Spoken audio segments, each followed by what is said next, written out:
Before I begin, once again, apologies for the background noise. I know this is going to show up. Chapter 4. The Thief Lord. Prosper wasn't sure what had awoken him. Bicio mumbling in his sleep or Scipio's quiet steps. As he started from his sleep, a slender figure emerged from the dark. Under the black mask that hid Scipio's eyes, Prosper could make out his pale chin. The mask's long, crooked nose gave him an eerie, bird-like appearance.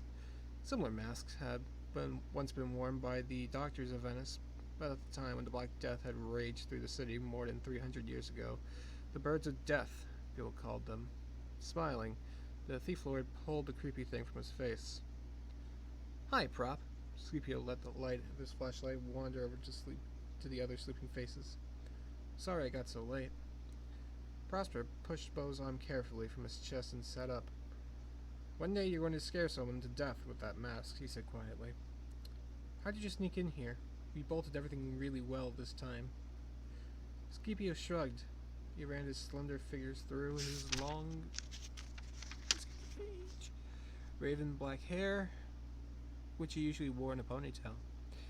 "You should know by now that I can get into any place I want to." Scipio, the thief lord. He liked to act grown up, although he was not much older than Prosper, and had a good bit smaller than Mosca, even in his high-heeled boots. These were much too big for him, but he always kept them well polished. They were black leather, as black as the strange long coat that reached down to his knees. He never went anywhere without them. "Wake the others," Scipio commanded in his bossy, condescending voice, which Hornet hated so much. Prosper ignored him. "Well, you've woken me already," Mosca grumbled behind them, yawning.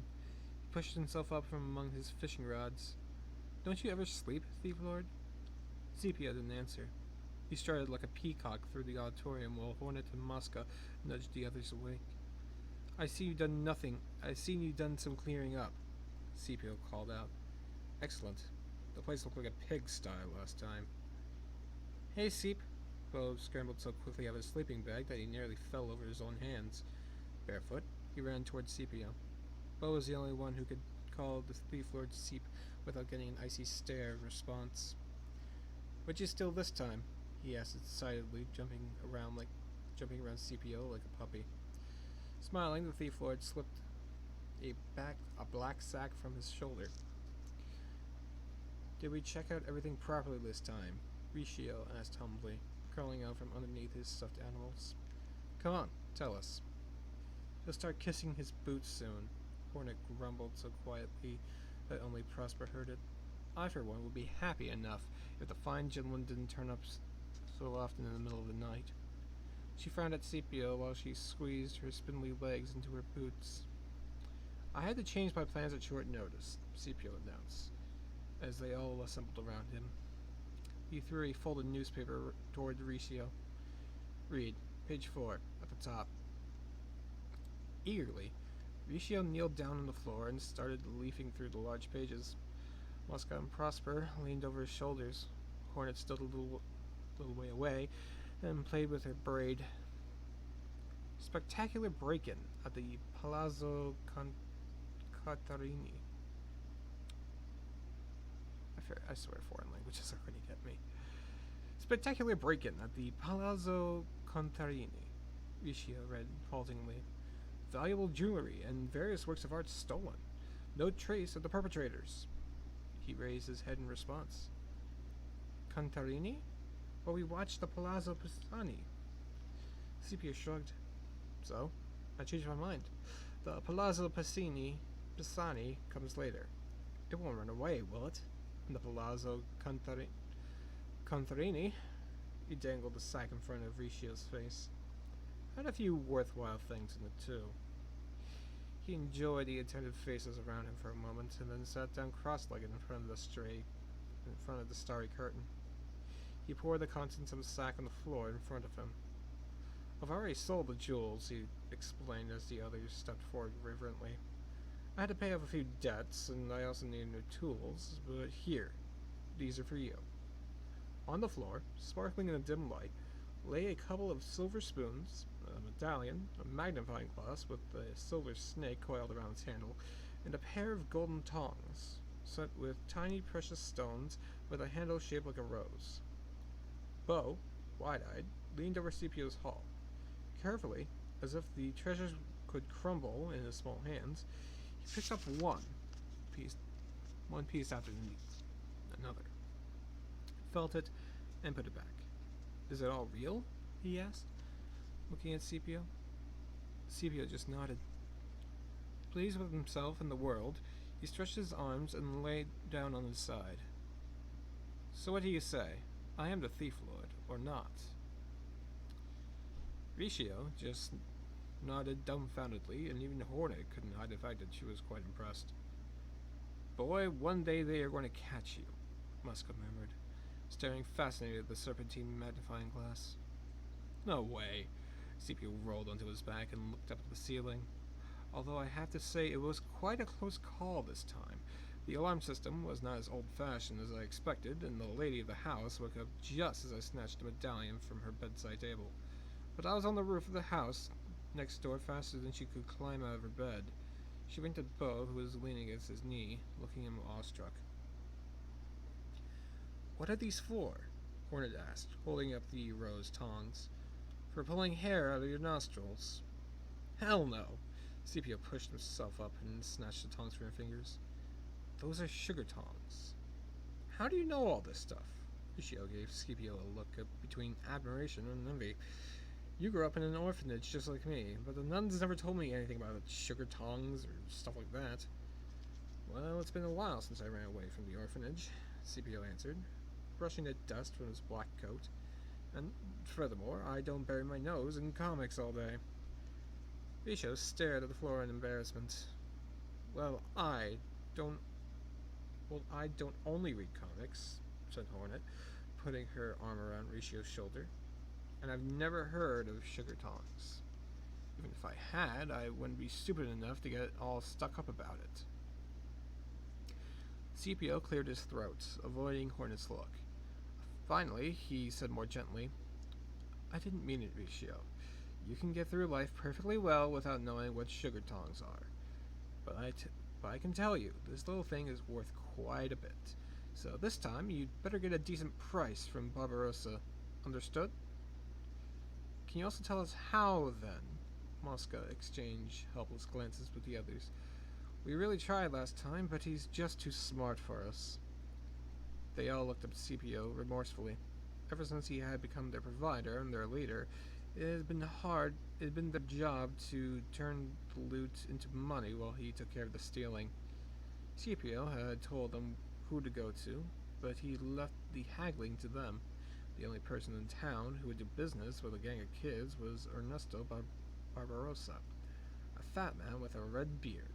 Barbarossa had an antique shop where he sold cheap trash to the tourists, but he also did secret deals with more valuable and usually stolen items. We're not all cut out for this, Mosca continued. Negotiations and haggling and so on. The Redbeard just takes advantage of us. Scipio frowned while he fiddled with the cord of his sack. Prop can haggle like no one else, Bo suddenly said. When we used to sell things at the flea market, he always put on this stony face and... Shut up, Bo! Prosper interrupted his little brother. His ears had turned bright red. Selling old toys is a little different from all this.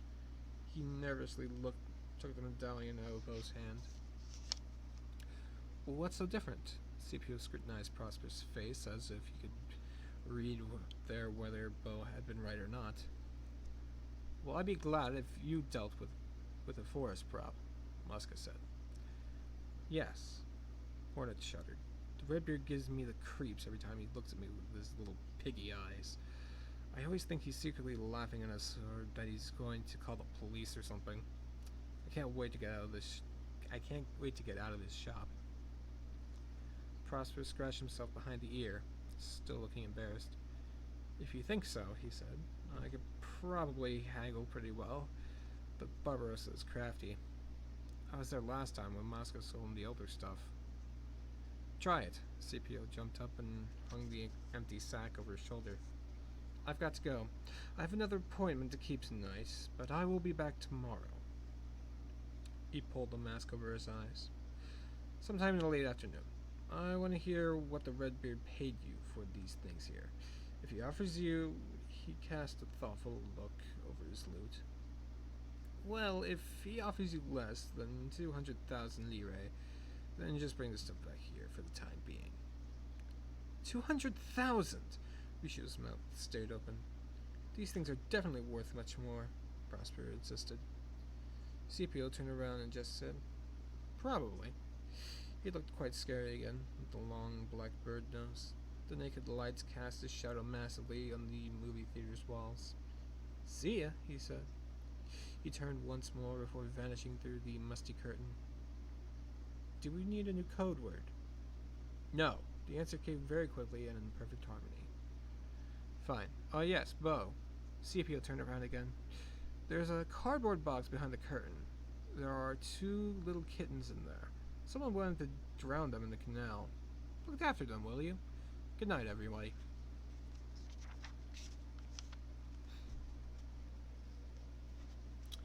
Chapter 5. Barbarossa.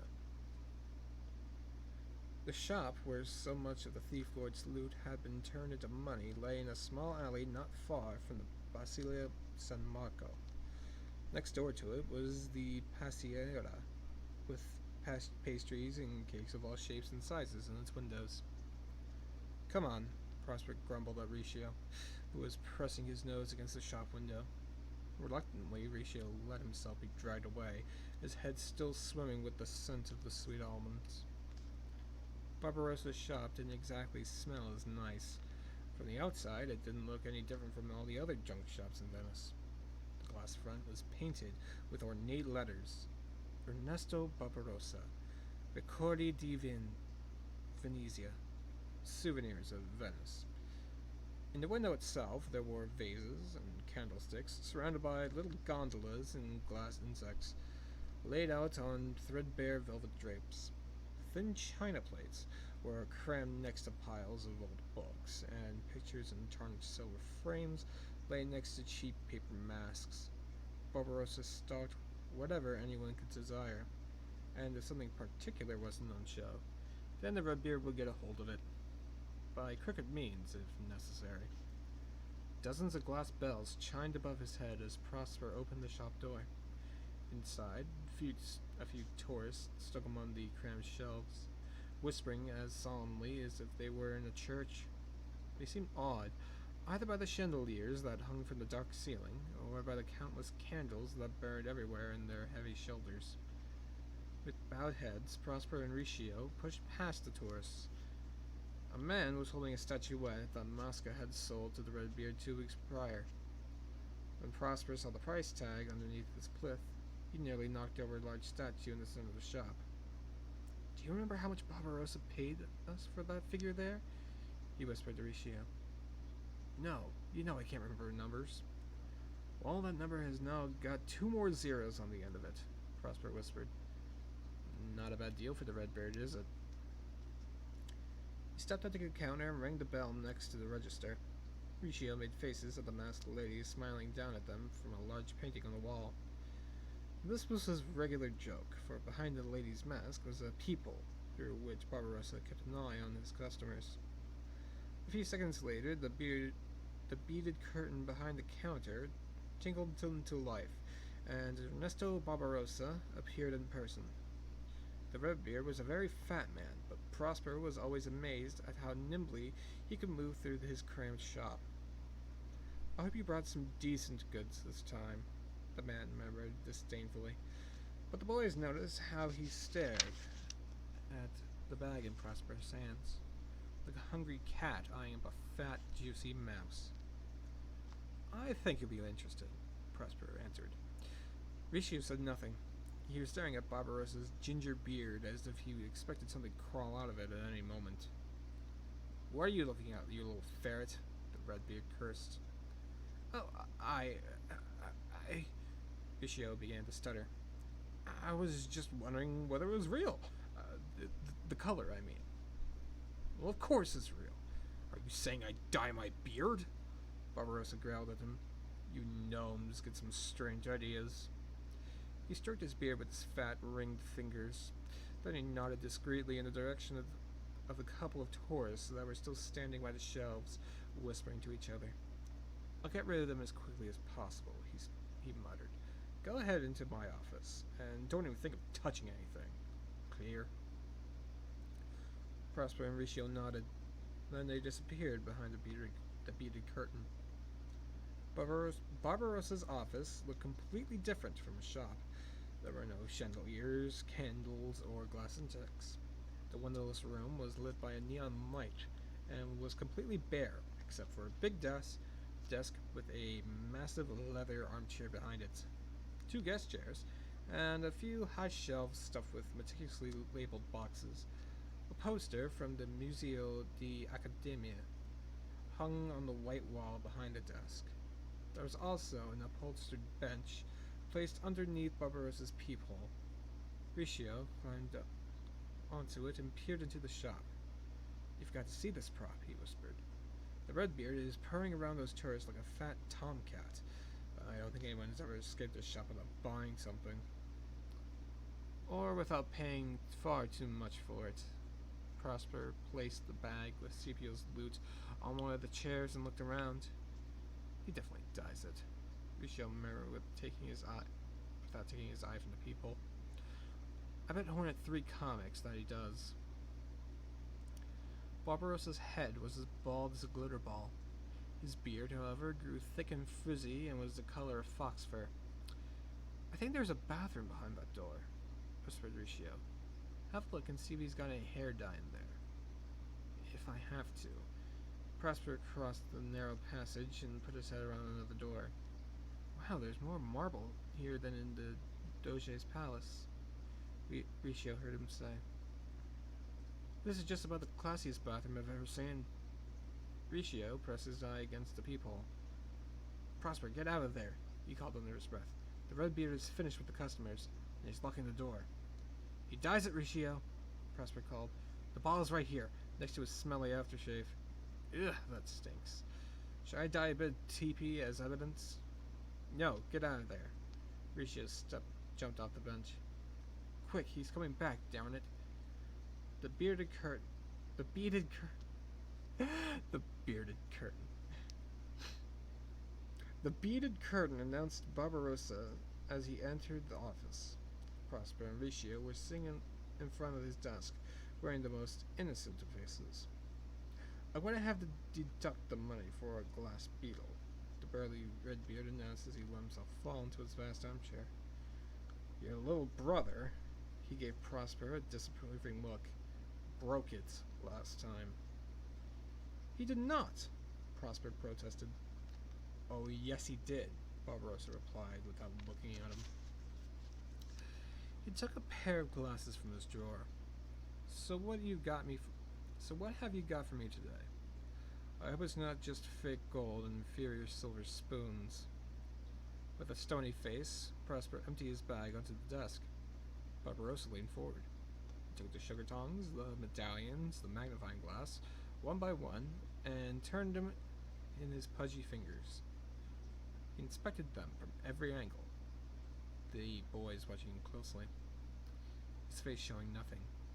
He picked each item up, put it back down, and picked it up again, then pushed it aside, and looked at it again, until the boys were scraping their feet impatiently on the floor. Finally, Barbarossa leaned back with a sigh and put his glasses on the desk. He stroked his beard as if he were stroking the fur of a small animal. Do you want to tell me what you want for them, or shall I give you my best offer? He asked.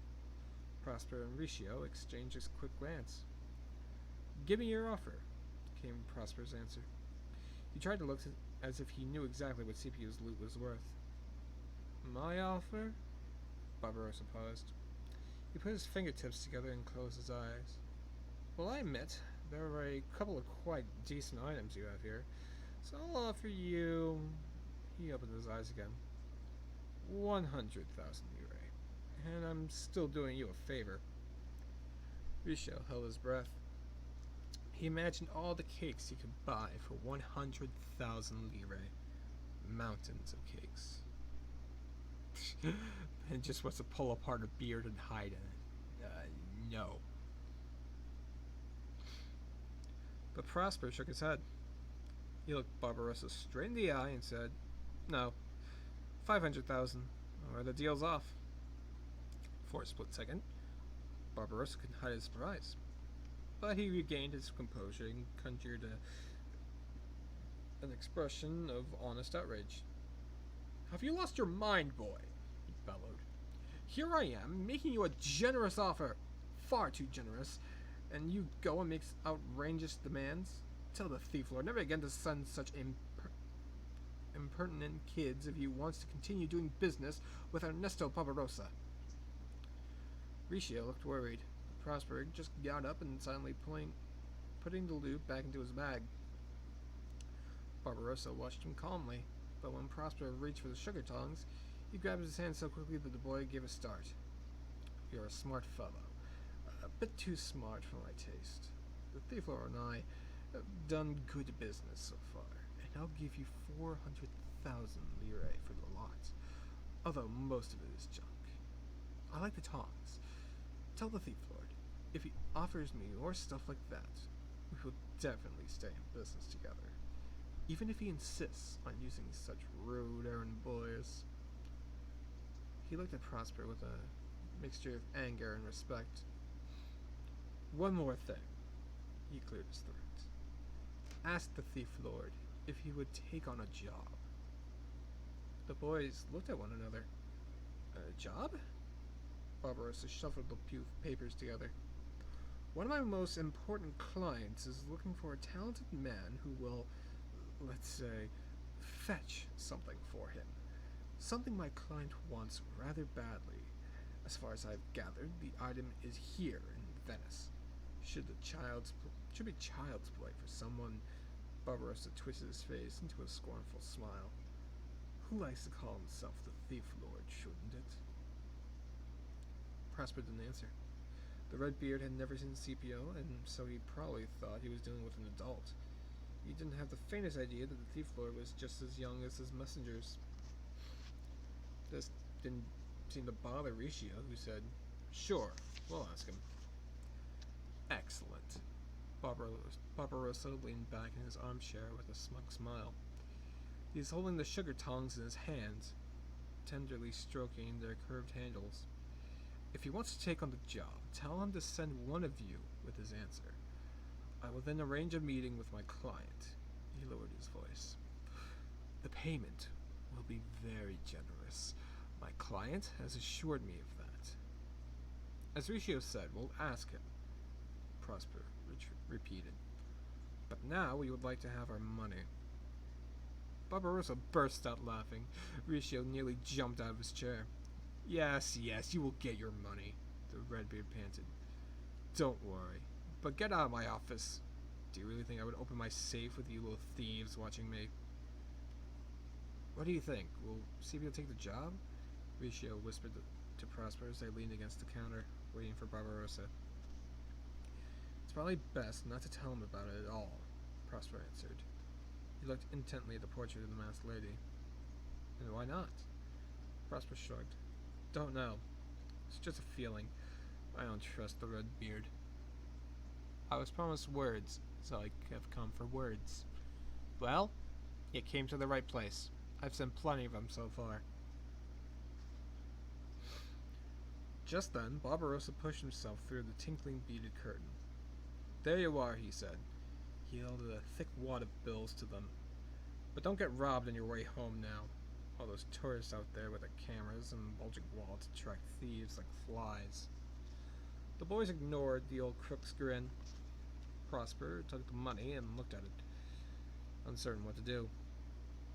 "No, you don't need to count it," Barbarossa said, as if he had guessed the boy's thoughts. "It's all there. I only deducted the glass beetle your brother broke last time. Sign the receipt here. You can write, I hope." Prosper just scowled and scribbled a name onto the pad. He threw the empty bag over his shoulder and walked to the door. "Come on, Riccio." "Let me know as soon as possible about that job," Barbarossa shouted after them. Will do, Prosper answered and pulled the shop door shut behind them. He was determined not to mention a word of it to Scipio. I swear this book is like full of tongue twisters. Oh, again, Goggle, you already heard this twice. I apologize for the background noise if you can hear any. I know this is going to show up on SoundCloud, so sorry. But yeah, nothing I could really do about that. Well, that's a lie, but I'm lazy. Anyway, Chapter 6. A nasty coincidence. As soon as I had left Barbarossa's shop, Riccio dragged Prosper into the pasticceria he had stared so longingly before. Prosper didn't get a chance to raise any objections, and the shop assistant patiently waited for their order while Riccio bullied Prosper into changing 2 bills from Barbarossa's wad and buying a box of cakes for them all to celebrate. Prosper was always amazed by the great care the bakers of Venice took over wrapping their cakes. They didn't just hand them over in a plastic bag. No, they were always packed in a beautiful box and tied up with a ribbon. I don't care about background noise, man. DW. Alright, cool, man. What are you doing? Prosper cried out.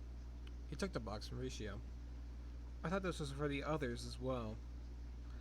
There'll be more than enough left for them. Riccio peered wearily into the box. And we deserve a treat after all that.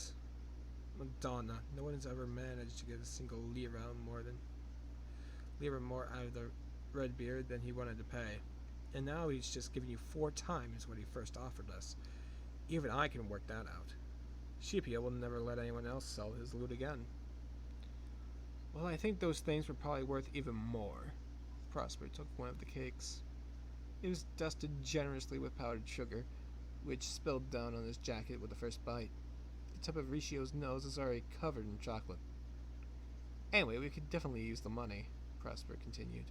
Now we can afford a few of the things we really need, especially with winter being so close. Horton and Bo don't have warm jackets, and your shoes look like you'd fished them out of the canal. Riccio licked the chocolate from his nose and looked down at his worn sneakers.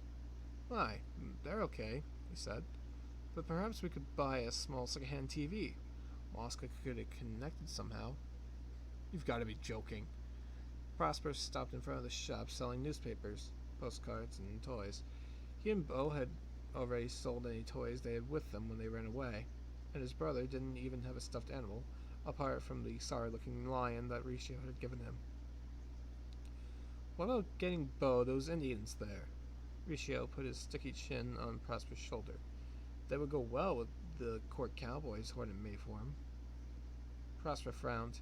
He touched the money in his jacket pocket. No, he said. He pushed the cake box into Riccio's hands and strode on. We need the money for other things. Riccio sighed and walked after him. You know, if Scipio doesn't take on Barbarossa's job, he lowered his voice, then I'll do it. You heard what the bald head said about the money. I'm not a bad thief, just a bit out of practice.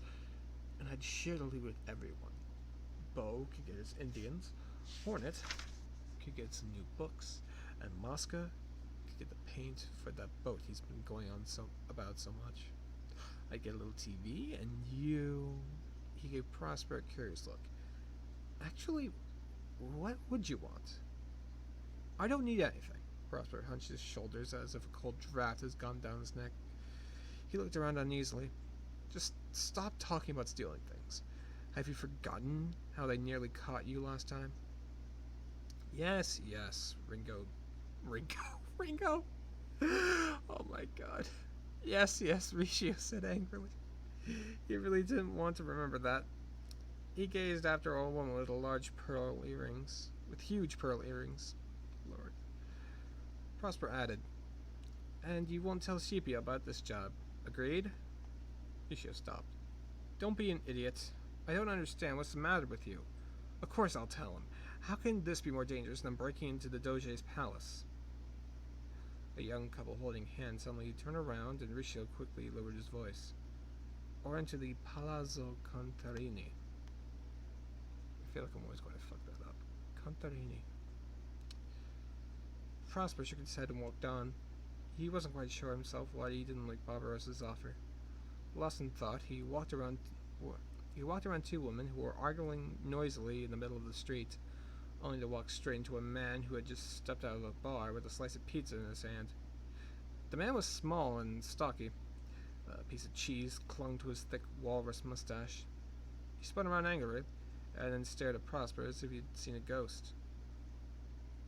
Prosper muttered, "Scusi," and quickly pushed past the man and disappeared into the crowd. "Hey, why are you running?" Riccio followed him awkwardly, nearly dropping the cake box. Prosper looked around. Someone just gave me a very weird look. He eyed the passing crowd uneasily. The man with the walrus mustache was nowhere to be seen. "A weird look?" Riccio shrugged. "And did you recognize him?" Prosper shook his head. He looked around once more. A couple of school children, an old man, 3 women with stuffed shopping bags, a group of nuns. Suddenly he grabbed Riccio's arm and pulled him inside a doorway. Riccio nearly dropped the cake box again. "What now?" "That man's following us." Prosper started to run, keeping his hand firmly on Barbarossa's money so it wouldn't fall out of his pocket. Riccio called after him. "What are you talking about?" "He's after us," Prosper gasped. "He was trying to hide, but I saw him." Riccio looked around for their pursuer, but all he could see were bored faces staring into shop windows and a bunch of giggling schoolchildren. "Prop, this is really stupid." He caught up with Prosper and blocked his path. "Calm down, okay? You're seeing things." But Prosper didn't answer. "Come on," he hissed. He dragged Riccio into an alley so narrow that Barbarossa would certainly have gotten stuck in it. The wind whistled past them. Riccio knew where this tiny passage led, into a labyrinth of alleys that could confuse even a Venetian. It wasn't a bad route if you wanted to lose someone, but Prosper had stopped again. He flattened himself against a wall and watched the people passing by the entrance to the passage. "What are you doing now?" Riccio leaned against the wall next to Prosper. He shivered and pulled the sleeves of his sweater over his hands. "When he walks past, I'll point him out to you. And then, if he sees us, we run." "Great plan," Riccio said sarcastically. He pushed his tongue nervously into the gap of his front teeth. He had lost a tooth during the chase. "Let's just go now," he whispered to Prosper. "The others are waiting for us." But Prosper didn't move. The schoolchildren skipped past the alley, then the nuns, and then came the short and stocky man with a big Fiat and a walrus mustache. He looked around. He stood on his toes, craned his neck, and then he cursed. The boys hardly dared to breathe. Finally, the man walked on. Riccio was the first to move. "I know him," he hissed quietly. "Let's get away from here before he comes back." Prosper stumbled after him, his heart beating like mad. Soon he completely lost his bearings, but Riccio kept running as if he knew the way through the maze of alleys and bridges by heart. Suddenly, they stumbled back into the bright sunlight. Ahead of him lay the Grand Canal. Its banks were crowded with people, and its glittering surface teemed with boats. Riccio pulled Prosper towards a vaporetto stop. Soon they disappeared into the throng of people waiting for the next boat. Prosper scrutinized every face passing by, but their pursuer wasn't among them. When the next vaporetto finally arrived, the boys smuggled themselves onto the boat with the crowd, while the other passengers scrambled after the few remaining 3 seats in the roof section of the boat. Prosper and Riccio walked up to the deck rail and kept a close eye on the bank of the canal. "We don't have a ticket," Prosper whispered when the fully loaded boats cast off. "Doesn't matter," Riccio whispered back. "We're getting off at the next stop anyway. But look who's standing over there." He pointed towards the shop. "Do you see him?" Oh yes, Prosper saw him quite clearly. There was the walrus mustache, squinting after the departing boat. Riccio gave him a hearty wave. Prosper pulled Ricio's arm down. What are you doing? Why? Do you think he's going to swim after us? No, my friend. That's the good thing about this city. If someone's after you, all you do is cross a canal. And the other fools had it. Even you should know by now that there are only 2 bridges across the Grand Canal. Prosper didn't reply. The stranger had long vanished out of sight, but Prosper kept staring toward the bank just in case he suddenly appeared between the elegant columns of one of the palaces, or on a hotel balcony, or even on one of the oncoming boats. Prosper was worried. Stop looking like that. We've lost the snoop. Ricio shook his friend by the shoulder until he turned back. Prosper stared at Ricio anxiously. So you know who he is? Ricio leaned against the rail. Yeah, he's a detective. He works for the tourists, looking for lost handbags and wallets. He nearly caught me with one once. Ricio pulled his ear and grinned. But he's not very fast. He gave Prosper a curious look. It did look, well, as if he was after you. What would a detective want with you? Is someone looking for you? Prosper gazed at the shore again. The Vaporetto steered sluggishly toward the next stop. There might be, he said, without looking at Ricio. A swarm of gulls took the air with a great noise as the boat drifted towards the jetty. Let's get off here, Ricio said. They jumped off the boat, while the new passengers were already pushing aboard. Hell, the others are probably thinking we've taken Scipio's loot and split, Ricio said, as they turned their backs on the Grand Canal again. Our little boat trips hasn't made our way back any shorter. He gave Prosper another quizzical look. Do you feel like telling me who could put that detective on your trail? What have you done? Did you steal something? Come on, you know I don't steal. Not if I can help it. Prosper put his hand into his jacket and, relieved, pulled it out again. Barbarossa's money was still in there. Yeah, I know, Ricio frowned. Then he lowered his voice. Is it one of those child slave traders? Prosper looked shocked. No, don't be silly. It's really not that bad. He stared back at the gargoyle that was eyeing him from a stone archway. I think my Aunt Esther is looking for me. She's my mom's sister. She has loads of money and no children. When my mom died, she wanted to adopt Bo. They were going to send me to a boarding school. So I ran away. What was I supposed to do? He's my little brother. Prosper stopped. Do you think Esther ever asked Bo whether he wanted her to be his new mom? He can't stand her. He says she smells like paint, and that she looks like one of those China dolls she collects. He bent down and picked up a plastic fan from a doorstep. The handle was gone, but Bo wouldn't mind that. Bo thinks it can take care of everything, he said, stuffing his find into his pocket. But if Hornet hadn't found us... Come on, stop worrying about the snoop. Ricio pulled him along. He won't find you again. Simple. We'll dye Bo's angel hair black, and we'll paint your face so you look like Muska's twin brother. Prosper laughed. Ricio could always make him laugh, even if it didn't feel like it. Do you sometimes wish you were grown up? He asked as they crossed a bridge and looked down at its hazy reflection in the water. Ricio shook his head with astonishment. No. Why? It's great being young. You don't stand out so much, and your stomach fills up more quickly. You know what CPO always says? He jumped from the bridge onto the street. Children are caterpillars, and adults are butterflies. No butterfly ever remembers what it felt like being a caterpillar. Probably not, Prosper sighed. Don't tell Bo anything about the detective, okay? Ricio nodded.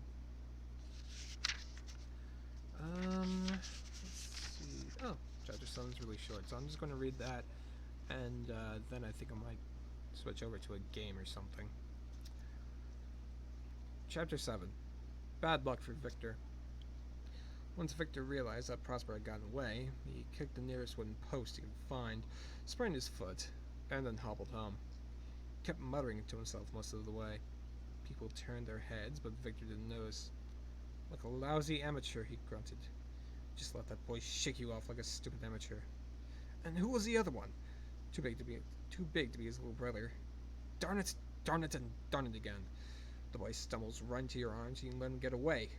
Stupid idiot. He kept an empty cigarette packet with his sprained foot and his face twisted up in pain. Your own stupid fault, he growled. Yes, you've only got yourself to blame. No decent detective chases after children. You can pay for tortoise feed, even without this blasted job. Victor's foot was still hurting badly when he opened his front door. Well, at least now I know they're here, he grumbled as he limped up the stairs. And if the big one's here, then the small one will be too. That's for sure. Once in his apartment, he pulled off his shoes and staggered onto the balcony to feed his tortoises. His office still smelled of Esther Hartlieb's hairspray. He couldn't get that smell out of his nose. The boys haunted him day and night. He shouldn't have put their picture up on the wall. They were always looking at him. Where did they sleep at night? It was already getting quite cold in the evenings, as soon as the sun vanished behind the houses. And because it had rained so much the previous winter, the city had flooded a dozen times. Still, Venice has lots of nooks and crannies, like an old rabbit warren. There's always some dry place for two children, some abandoned house, or one of the many churches. Not all of them were swarming with tourists. I'm going to find them, Victor swore. Simple as that. Once his tortoises were fed, he stuffed himself with mounds of spaghetti and fried sausages. Then he applied some ointment to his aching foot and sat down at his desk to do some of the paperwork that had piled up. After all, he set out other jobs apart from searching for the boys. Perhaps I should sit on the Piazza San Marco more often over the next few days, Victor thought, drinking some coffee. Feed the pigeons. Oh wait, Victor thought, drink some coffee, feed the pigeons, and wait for them to turn up. Everyone in Venice comes to St. Mark's Square at least once a day. Why shouldn't that also be true for runaway children? Alright, I think I'm going to be done for today, reading-wise. I don't want these recordings to, take too long. So if you are interested in catching this live, please be sure to check out the Twitch. My Twitch channel. Link should be in wherever I put it. And yeah, see you next time.